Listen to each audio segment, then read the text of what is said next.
السلام علیکم ورحمۃ اللہ. کیسے ہیں جی معزز سامعین؟ امید ہے آپ تمام لوگ خیر وافیت سے ہوں گے.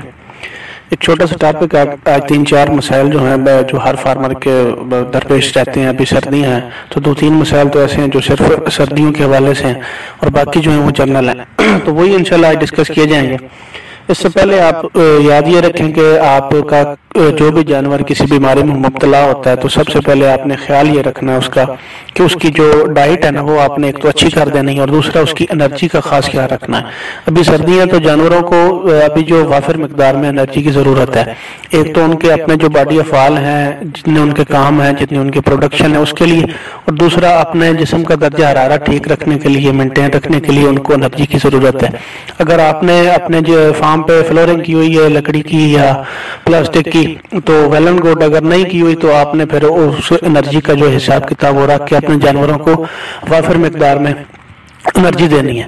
تو اس ضمن میں سب سے پہلے جو مسئلہ ہے وہ ہے، اگر آپ کا جانور جو ہے اپنے دنیا جہان کے سارے مسالے وغیرہ جو ہاضمے دار ہیں وہ اسمالی ہیں اور اس کے باوجود آپ کے جانور کو بھوک نہیں لگتی یا اس کے جو بھوک کے انزائم ہیں وہ پیدا ہی نہیں ہوتے سرے سے، تو اس حوالے سے آپ نے کرنا یہ ہے کہ میکسولان ایک انجیکشن ملتا ہے. اس کی ترتیب تھوڑی سی سمجھ نہیں ہے.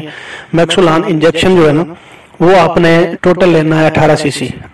18 سی سی آپ نے لینا ہے اور اس کو 3 دن تک لگانا ہے روزانہ کی بنیاد پہ 6 سی سی. اور 6 سی سی کی ترتیب یہ رکھنی ہے کہ 3 سی سی صبح اور 3 شام. 3 سی سی صبح، 3 شام، ایک دن میں 6 سی سی اور 3 دنوں میں 18 سی سی آپ نے یہ میکسولان انجیکشن لگانا ہے. تو انشاءاللہ اس سے آپ کے جانور جو ہے اس کی جو بھوک ہے وہ کافی حد تک بڑھ جائے گی. اور لو کوالٹی کی خوراک ویسے آپ نے کھلانی نہیں ہے. اگر وہ ان کے سامنے لو کوالٹی کی بھی ہوگی تو وہ انشاءاللہ کھانا شروع ہو جائیں گے. یہ بہت اچھا انجیکشن ہے اور کافی اس کے اچھے ریزلٹس ہیں. اس کے بعد بعض دفعہ آپ نے دیکھا ہوگا کہ جانور جو ہے نا ان کو ایک تو چکری ایک بیماری ہوتی ہے، وہ تو ایک الگ سے ٹاپک ہے. اور بعض دفعہ جانور کمزوری کی وجہ سے چکر کاٹنا شروع ہو جاتا ہے یا دیوار کے ساتھ سر لگا کے کھڑا ہو جاتا ہے اور کھاتا پیتا کچھ نہیں اور کمزور ہو جاتا ہے اتنا کہ بیٹھتا ہے تو وہ بیٹھا بیٹھا اٹھ بھی نہیں سکتا. تو اس میں آپ نے کرنا یہ ہے کہ آپ نے 4 انجیکشن لینے ہیں ڈیکسامیتھازون کے. ڈیکسامیتھازون انجیکشن 4 آپ نے لینے ہیں. یہ کافی ہیوی انجیکشن ہوتا ہے. اس کو خالی پیٹ نہیں لگانا. جب جانور نے شام کو چارہ وغیرہ کھایا ہو تو اس وقت 4 دن آپ نے شام کے وقت یہ 4 انجیکشن آپ اس کو لگانے ہیں 4 دن. تو اس سے انشاءاللہ آپ کا جانور جو ہے اس کو انرجی کافی وافر مقدار میں ملے گی اور جانور جو ہے کافی ریکور ہو جائے گا. اس سے اب اگر وہ بیمار ہے تب بھی کافی ریکور ہو جائے گا اور ویسے بھی اس کو انرجی مل جائے گی بہت زیادہ. اگلا مسئلہ ہے جی، ایک آپ نے سنی ہوگی بیماری بروسیلا. یہ خطرناک اس لحاظ سے کہ یہ جانوروں سے انسانوں میں بھی منتقل ہوتی ہے.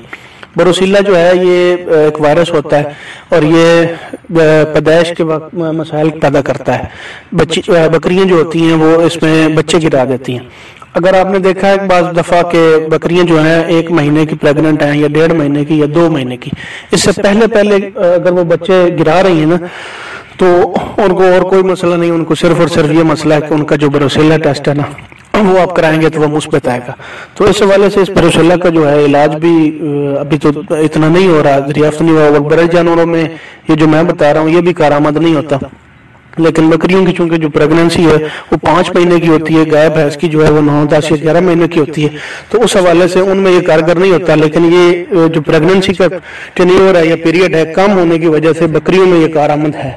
اور باقی جو جانور جن کی 4-5 مہینے کی پریگننسی ہے ان میں بھی یہ جو ہے نا کارآمد ثابت ہوتا ہے. آپ نے کرنا یہ ہے کہ آپ نے دیکھا ہے کہ جس جانور کا جو ہے یہ ٹیسٹ ابھی مثبت آ گیا ہے نا تو اس حوالے سے آپ یہ کریں کہ اس جانور کو کراس نہ کروائیں. کراسنگ سے پہلے روزانہ کی بنیاد پہ 20 دن تک ویبرامائسین کے جو کیپسول ہے نا وہ 3 دن کھلاتے رہیں. ٹوٹل 60 کیپسول 20 دن تک روزانہ 3 کیپسول یہ آپ اس کو کھلاتے رہیں گے.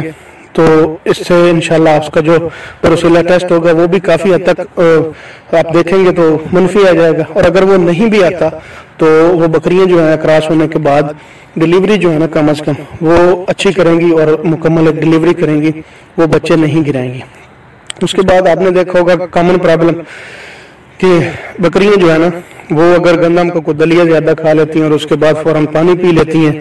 تو ویسے تو افارے کے اس کو افارہ میں ہی آپ نے لینا ہے. تو افارے کے کافی سارے علاج ہیں، لیکن جب بکریاں یہ روٹی کھا لیتی ہیں نا، روٹیاں وغیرہ، خشک روٹیاں یا گیلی روٹیاں کھا لیتی ہیں، تو اس کے بعد جو ہے ان کا بچنا بہت مشکل ہو جاتا ہے۔ بعض دفعہ تو وہ اور ادویات دینے سے کھل جاتی ہیں، لیکن یہ آپ نے دیکھا ہوگا کہ روٹیاں کھانے کے بعد جو انہوں نے کو ذبح کرنا پڑتا ہے یا وہ ایکسپائر ہو جاتی ہیں، وہ بچتی نہیں ہے۔ تو اس حوالے سے میں نے جو چیک کیا ہے نا، تو ایک سیرپ ملتا ہے کریمافن سیرپ جو ہے نا، وہ 120 ml ہوتا ہے۔ تو وہ آپ نے اگر روٹیاں کھا لی ہیں، جتنی بھی جس قسم کی اس کو قبض ہوئی ہے، ان کے پیٹ بند ہوئے ہیں، آپ نے یہ پوری بوتل ایک ان کو پلا دینی ہے۔ جب آپ کریمافن کی ایک بوتل انشاءاللہ ان کو پلا دیں گے نا، تو اس کے بعد آپ کے جو جانور ہیں وہ کھل جائیں گے، جتنے بھی سویر قسم کی ان کو قبض ہوگی۔ باقی ویسے قبض کے اور بھی علاج ہیں، لیکن یہ ایسا علاج ہے کہ یہ ہر قسم کی قبض کے لیے ہے، اور یہ جانوروں کو کھول کے رکھ دیتا ہے، اور بہت زیادہ اس میں افیکٹو ہے یہ، اسپیشلی جو روٹیاں کھانے کے بعد جانور جو ہے نا وہ بند ہو جاتے ہیں۔ تو آپ اپنے جانوروں کا بھی اسپیشلی خیال اس وجہ سے رکھیں کیونکہ ابھی سردی بہت زیادہ ہے، تو انرجی کافی مقدار میں چاہیے ہوتی ہے، اور بچوں کا خاص خیال رکھیں، ان کو فلورنگ نیچے سے آپ پرالی وغیرہ کی یا بھوسے وغیرہ کی جو ہے نا رات کے وقت ان کو فلورنگ دیں، کیونکہ بچوں نے زیادہ تر ٹائم جو ہوتا ہے نا وہ بیٹھ کے گزارنا ہوتا ہے، اور دوسرا مسئلہ یہ ہوتا ہے کہ ان میں بچوں میں چربی وغیرہ بہت کم ہوتی ہے یا ہوتی ہی نہیں ہے سرے سے، تو ان کا خیال رکھنا ابھی سردیوں میں بہت زیادہ ضروری ہے۔ آپ نے جتنا بچوں کا خیال رکھ لیا اتنے ہی آپ ماشاءاللہ کامیاب فارمر ہوں گے۔ جزاک اللہ کم الخیر۔